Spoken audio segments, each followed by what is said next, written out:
ऐतिहासिक रूपमा हामी मनाउन गइराखेका छौं। हामीलाई शुभकामना व्यक्त। आज 32 वडाबाट पाल्नुभएका विभिन्न सांस्कृतिक तथा अन्य झाँकीहरू प्रस्तुत गर्ने विभिन्न काठमाडौँ महानगरवासीहरूलाई पनि हृदयदेखि धन्यवाद दिन चाहन्छु।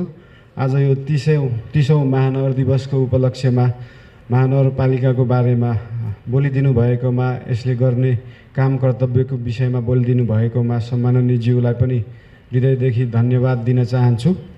र महानगरले दिने सेवा काम कर्तव्य विषयमा उपप्रमुख ज्यूले पनि बोलि नै सक्नु भएको छ। र आजको दिनलाई चाहिँ मैले यो धन्यवाद दिने दिनको रूपमा बुझेको छु। काठमाडौँ महानगरपालिकालाई सफा, सुन्दर, हराभरा बनाइदिनु हुने सम्पूर्ण सरसफाई कर्मचारीहरूलाई हृदयदेखि धन्यवाद दिन चाहन्छु।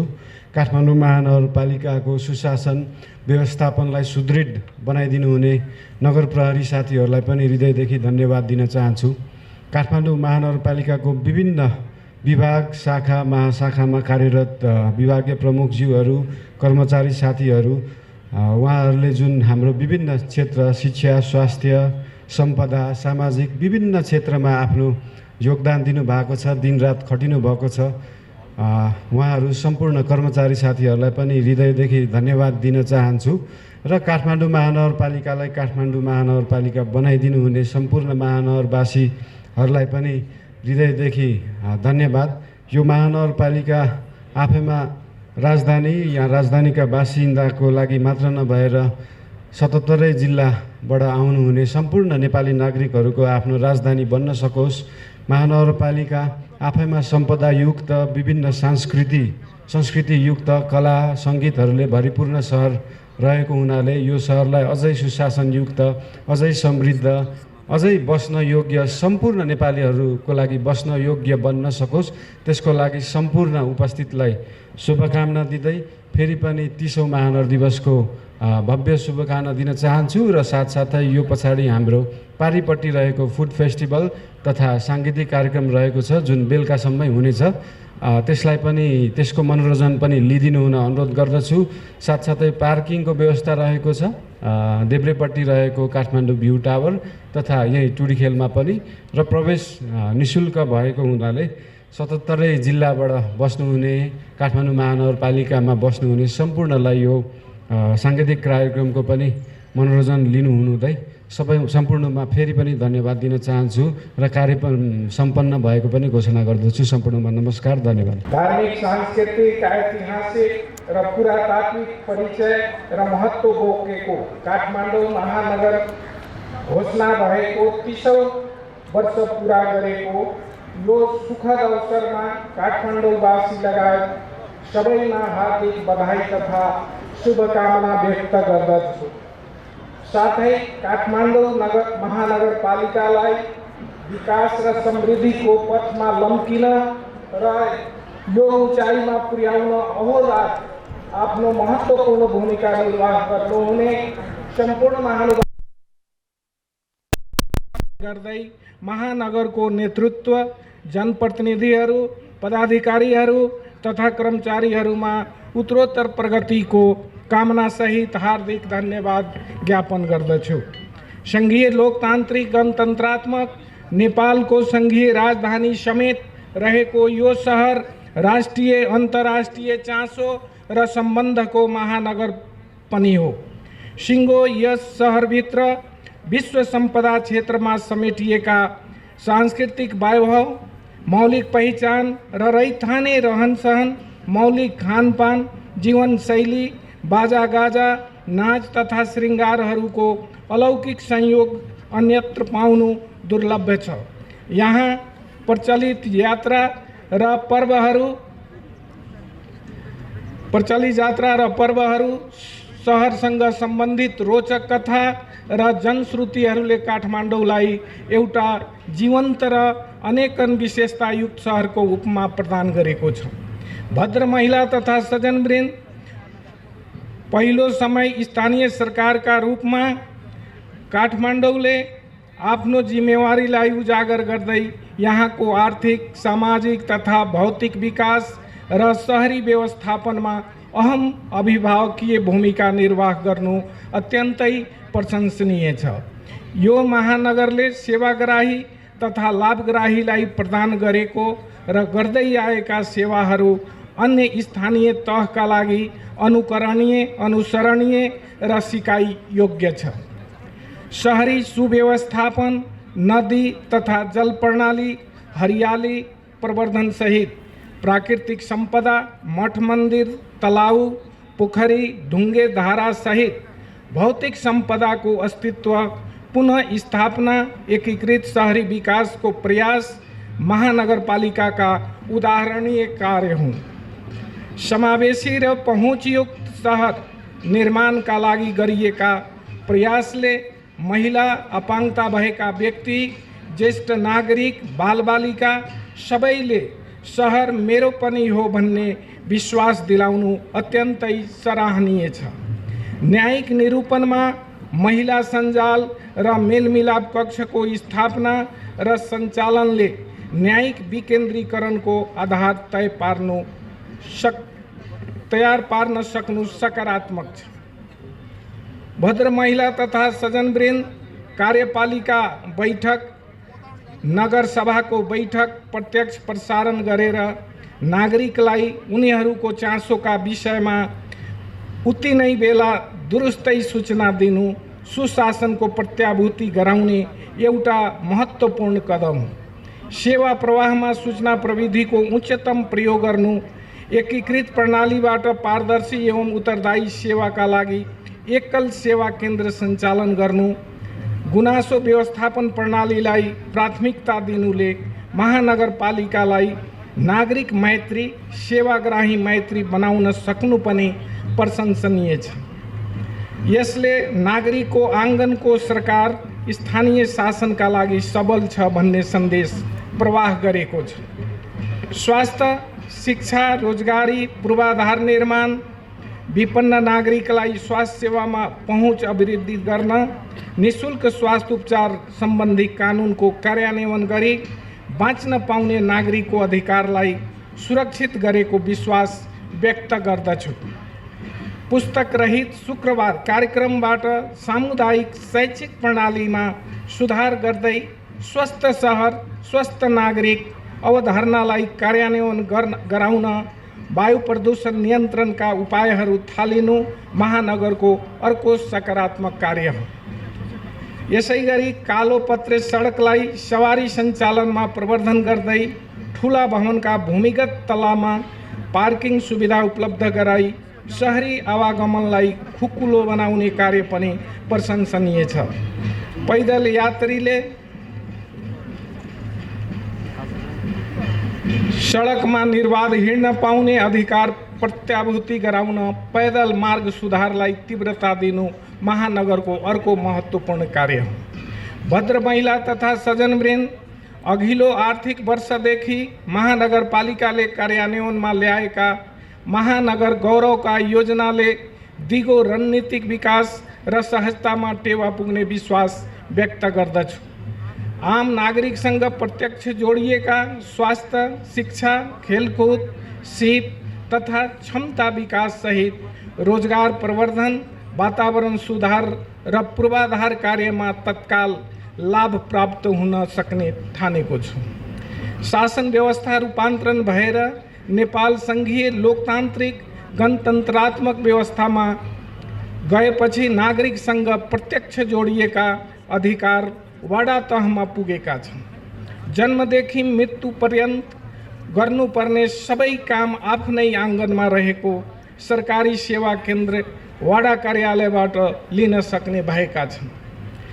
नागरिकका जन्मसिद्ध तथा मौलिक अधिकार, मानव अधिकार सुरक्षित गरिएको छ। सूचनाको हकको पूर्ण प्रत्याभूत गरिएको छ। यी विषय स्थानीय सरकारसँग जोडिएका विषय हुन्। महानगरपालिकाले संविधान, कानुन र प्रचलित व्यवस्थाले दिएका अधिकारको पूर्ण प्रयोग गरेर अन्य पालिकालाई पनि सङ्घीयताको अभ्यास गर्न सिकाइ प्रदान गर्दछ।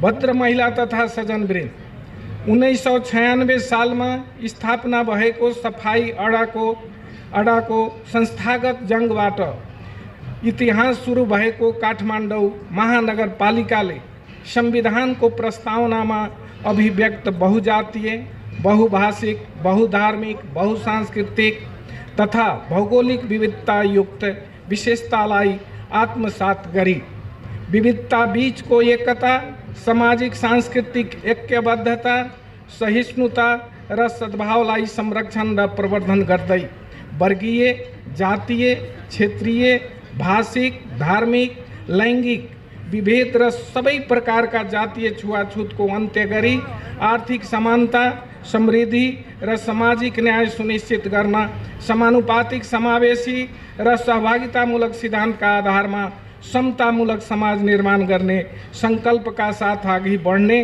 तथा नेतृत्वदायी भूमिका निर्वाह गर्न सकोस्। अन्त्यमा यस समारोहमा सम्मानित हुनुहुने राष्ट्रिय जीवनका विभिन्न क्षेत्रमा योगदान पुर्याउनु भएका स्रष्टा र विशिष्ट व्यक्तित्वहरूलाई हार्दिक बधाई छ। नेपालको पहिचान र गौरवलाई अन्तर्राष्ट्रिय क्षेत्रमा सजिलै पुर्याउने क्षमता भएको काठमाडौँ महानगरपालिकालाई सबै क्षेत्रबाट सदैव साथ र रचनात्मक सहयोग प्राप्त हुने विश्वासका साथ महानगर घोषणा भएको 30औं वर्ष पुरा भएको सुखद अवसरमा पुनः हार्दिक बधाई तथा शुभकामना व्यक्त गर्दछु। धन्यवाद। जय नेपाल। नेपालको संविधानमा व्यवस्था भए अनुसार 3 तहका सरकारहरूमध्ये जनताको सबैभन्दा निकटमा रही आम नागरिकलाई गुणस्तरीय सेवा प्रवाह गर्नका लागि स्थानीय सरकारको काम, कर्तव्य र अधिकारलाई कार्यान्वयन गर्न काठमाडौँ महानगरपालिकाले हर तहले प्रयास गरिरहेका छौँ।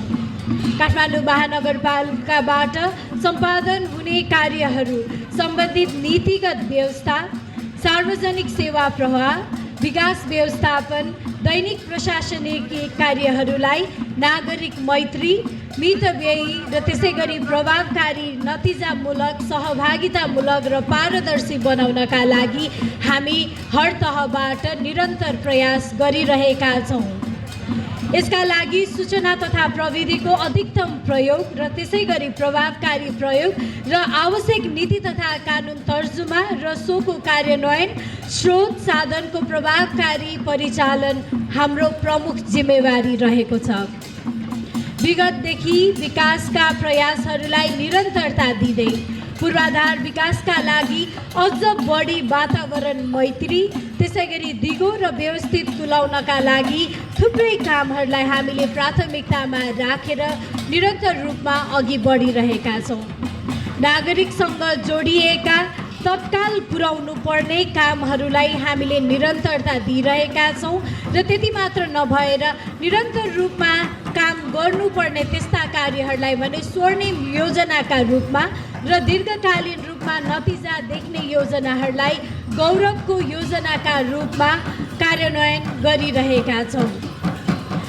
स्वास्थ्य र त्यसैगरी समावेशी र पहुँचयुक्त सहर निर्माणका लागि सहभागितामूलक पद्धति अपनाइरहेका छौँ। यसमा सहरी पूर्वाधार निर्माण, सामाजिक तथा आर्थिक विकास व्यवस्थापन, सहरी सेवा सुविधा, समान वितरण, त्यसैगरी लक्षित समूहहरूलाई विशेष प्राथमिकतामा राखेर समावेशितालाई पनि हामीले प्रथम श्रेणीमा नै प्राथमिकताका रूपमा राखेका छौँ। फोहोर मैला व्यवस्थापन, प्रदूषण नियन्त्रण, मूर्त अमूर्त सम्पदाको सांस्कृतिक सम्पदाहरूको संरक्षण, प्रवर्धन र त्यसैगरी महानगरपालिकाका नियमित कार्यहरूलाई अघि बढाइरहेका छौँ। यसमा पनि फोहोर मैलालाई स्रोतमै वर्गीकरण गर्ने, सडक तथा सार्वजनिक स्थलको नियमित सरसफाइ गर्ने, सहरी व्यवस्थापनको काममा विशेष कार्यक्रम तथा योजना कार्यान्वयनमा रहेका छन्। हनुमान ढोका दरबार क्षेत्र, त्यसैगरी न्यू रोडको क्षेत्रलाई अझ सौन्दर्यकरण गर्नका लागि भने तारहरूलाई भूमिगत व्यवस्था गर्नका लागि हामीले समन्वयकारी भूमिका बढाइरहेका छौँ। भद्रकाली मन्दिर, महाकाल मन्दिर परिसरको चौघेरा सतह जस्ता ऐतिहासिक सम्पदाहरूलाई पुनर्निर्माणको काम थालनी गरिसकेका छौँ। आम जनताको आर्थिक सामाजिक रूपान्तरणमा समग्र सहरी विकासका लागि महत्त्वपूर्ण भूमिका रहेको छ। यसका लागि उद्यमशीलताको विकास र त्यसैगरी सिप विकास लगायतका कार्यक्रमहरू नतिजामुखी कार्यान्वयन भइरहेको छ। एक नमुना उद्यमशीलता कार्यक्रम, सिप मेला लगायतका कार्यक्रमहरूले आम जनताको रोजगारी र त्यसैगरी आर्थिक विकासमा योगदान पुर्याइरहेको छ। काठमाडौँसँग अन्य पालिकाहरूलाई सिधा जोड्ने कार्यक्रम नीतिगत रूपमा नै व्यवस्था गरिएको छ। एग्रो पुलिङ कार्यक्रम यसका एक उदाहरण हुन्। यो कार्यान्वयनमा आएपछि कृषि उत्पादन गर्ने देशका जुनसुकै ठाउँका किसान र काठमाडौँका उपभोक्ताको सम्बन्ध स्थापित हुन्छ, जसमा स्थानीय सरकार, देशैभरिको स्थानीय सरकारको भूमिका निकै नै महत्त्वपूर्ण पनि हुनेछ। शिक्षा सुधारको र त्यसैगरी विकासका लागि प्रारम्भिक बाल विकास कार्यक्रम, एकीकृत सृजनात्मक सिकाइ, शिक्षामा सिप, बुक फ्री फ्राइडे जस्ता विविध नतिजामूलक कार्यक्रमलाई अगाडि बढाइरहेका छौँ। बालबालिकाहरूलाई वातावरणसँग जोड्नका लागि विभिन्न क्लबहरू स्थापित गरेका छौँ। बाबा क्लब अर्थात् बालबालिका तथा वातावरण क्लबले पनि यसको उदाहरणीय भूमिका खेलिरहेको छ। मौलिक हकका रूपमा रहेको स्वास्थ्य सम्बन्धी हकको सहज उपयोगका लागि स्वास्थ्य बिमा कार्यक्रम कार्यान्वयनमा आइसकेको यहाँलाई जानकारी गराउँदछौँ। यो सेवा विस्तार भइसकेको छ र विशेषज्ञ सेवा सहितको स्वास्थ्य सेवाका लागि सहरी स्वास्थ्य केन्द्रहरूको स्तर उन्नति भइसकेको छ र त्यसैगरी यसलाई निरन्तर रूपमा 32 वडामा पुर्याउन हामीले निरन्तर प्रयास गरिरहेका छौँ। नागरिक स्वास्थ्य सेवा अन्तर्गत निःशुल्क पाठेघरको मुखको क्यान्सर, ब्रेस्ट क्यान्सर जस्ता जाँचहरू हामीले निरन्तर रूपमा गरिरहेका छौँ र निःशुल्क एम्बुलेन्स सर्भिस पनि दिइरहेका छौँ। विपन्न र असहायलाई निःशुल्क उपचार सेवा प्रदान गरिरहेका छौँ। सुलभ फार्मेसी कार्यक्रम कार्यान्वयन चरणमा रहेको छ र यस फार्मेसीबाट भने सुलभ मूल्यमा औषधि बिक्री वितरण हुनेछ। अर्थतन्त्रको तेस्रो खम्बा मानिने सहकारीको सबलीकरणका लागि प्रबन्धन र त्यसैगरी नियन्त्रणात्मक कार्यक्रमहरू सञ्चालन गरिरहेका छौँ। उपभोक्तालाई स्वच्छ, सुलभ र गुणस्तरीय सामानमा पहुँच पुर्याउनका लागि नियमित बजार अनुगमन र सचेतनामूलक कार्यक्रमहरू अघि सारिरहेका छौँ। खाद्य स्वच्छताका लागि क्षेत्रगत व्यवसायीहरूको क्षमता विकास र त्यसका लागि तालिम पनि सञ्चालन गरिरहेका छौँ। यसमा साना तथा मध्यम भोजनालय, मासु तथा मासुजन्य वस्तु उत्पादन, मिठाई व्यवसायीहरूलाई तालिम पनि दिइरहेका छौँ। महानगरपालिकाले कार्यान्वयनमा ल्याएका पूर्वाधार योजनाहरूको सम्झौता अनुसार निर्माण कार्य पनि नभएको ठाउँहरूमा पनि हामीले अनुगमनबाट नै कारबाहीलाई पनि अघि बढाइरहेका छौँ। स्थानीय तहलाई संविधानत प्रदान गरिएको न्यायिक समिति सम्बन्धी प्रावधानलाई पनि हामीले कार्यान्वयनमा व्यवहारिक र त्यसै गरी संस्थागत गरिरहेका छौँ। न्यायमा पहुँच नपुगेकाहरूलाई पहुँच पुर्याउने उद्देश्यका साथमा वडा तहमा न्यायिक सेवालाई प्रवाह गर्नका लागि निःशुल्क कानुनी सेवा प्रदान गर्दै आइरहेका छौँ, जसबाट 60,000 भन्दा बढी नागरिकले निःशुल्क कानुनी सेवा उपभोग गरिसक्नु भएको छ। लैङ्गिक हिंसा न्यूनीकरण गर्नका लागि र लैङ्गिकतासँग जोडिएका कुनै पनि हिंसा भएमा वडामा नै महिला सञ्जाल संयन्त्रलाई प्रभावकारी बनाइरहेका छौँ र पैसा नभएकै कारणले गर्दा अदालतमा पहुँच राख्न नसक्नेहरूका लागि निःशुल्क कानुनी सेवा पनि उपलब्ध गराइरहेका छौँ। त्यसै गरी स्थानीय विवादलाई सदबर मेलमिलापबाट नै विवाद निरूपण गर्नका लागि 32वटा वडामा मेलमिलाप केन्द्र स्थापना गरी कार्यान्वयन पनि भइरहेको पनि छ र झन्झट-रहित पारदर्शी सेवाका लागि एकल सेवा केन्द्र सञ्चालन गरिरहेका छौँ, जुन सेवामा सबैका लागि पहुँच योग्य बनाउनका लागि र यो पहुँच बढाउनका लागि पनि साङ्केतिक भाषा अनुवादको व्यवस्था पनि गरेका छौँ। डिजिटल माध्यमबाट नक्सा पास, घरबाटै कर तिर्ने सुविधा व्यवस्थापन गरिरहेका छौँ।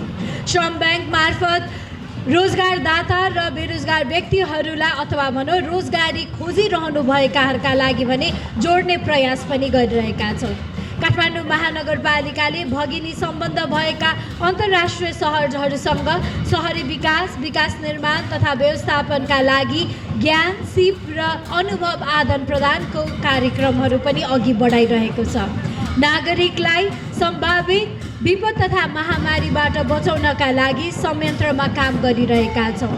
यस्तै विपदमा परेका देशभित्रका स्थानीय तहहरूलाई पनि र त्यहाँका नागरिकहरूको बन्दोबस्त र आपद व्यवस्थापनका लागि सहयोग निरन्तर रूपमा उपलब्ध गराइरहेका छौँ।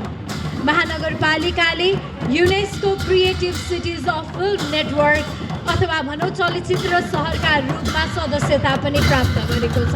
यसलाई सम्पदा, कला, साहित्य र सृजनाका आयामलाई रचनात्मक उद्योगहरूसँग कसरी विकास गर्ने र यसबाट स्थानीयवासीको आयमा टेवा पुर्याउने पनि लक्ष्य लिएका छौँ। अन्तमा काठमाडौँ महानगरपालिकालाई मौलिकता सहितको समृद्धिमा अगाडि बढाउनका लागि सहयोग गर्नुहुने, समन्वय गर्नुहुने र साझेदारी भूमिका खेल्नुहुने सबैलाई प्रत्यक्ष अप्रत्यक्ष सहयोग गर्नुहुने महानगरवासी र परिवारहरू सबैलाई आभार प्रकट पनि गर्न चाहन्छौँ। र यसै गरी केही क्षेत्र विषयहरू छन् जसलाई आपसी समन्वयबाट मात्र नतिजा हामीले प्राप्त गर्न सक्छौँ। त्यसका लागि काम तथा महानगरपालिकाले नीति, योजना र कार्यक्रमहरू समावेश गरेका कार्यक्रमहरूलाई कार्यान्वयनका लागि सबै पक्षबाट पूर्ववत रचनात्मक सहयोग प्राप्त हुने पनि अपेक्षा लिएका छौँ। आज यस कार्यक्रममा उपस्थित हुनुभएका काठमाडौँ महानगरपालिका र महानगरवासीलाई प्रोत्साहन दिनका लागि पाल्नुभएका प्रमुख अतिथिज्यू, सम्पूर्ण विशिष्ट अतिथिज्यूहरू र यस कार्यक्रममा पाल्नुभएका सम्पूर्ण महानगरवासीहरूलाई पनि आभार व्यक्त गर्न चाहन्छौँ। कार्यक्रम स्थल उपलब्ध गराई सहयोग पुर्याउनु भएकोमा नेपाल सरकार नेपाली सेना लगायत अन्य विषयगत निकायहरूलाई पनि धन्यवाद दिन चाहन्छौँ। पुनः एकपटक 30औं महानगर दिवसको उपलक्ष्यमा पाल्नुभएका यहाँहरू सबैलाई स्वागत र शुभकामना व्यक्त गर्न चाहन्छौँ। र यो आजको औपचारिक कार्यक्रमसँगै दिउँसोबाट भने हामीले साङ्गीतिक कार्यक्रम पनि राखेका छौँ र त्यस कार्यक्रममा पनि यहाँहरूको उपस्थितिका लागि हार्दिक अनुरोध गर्दछौँ। धन्यवाद।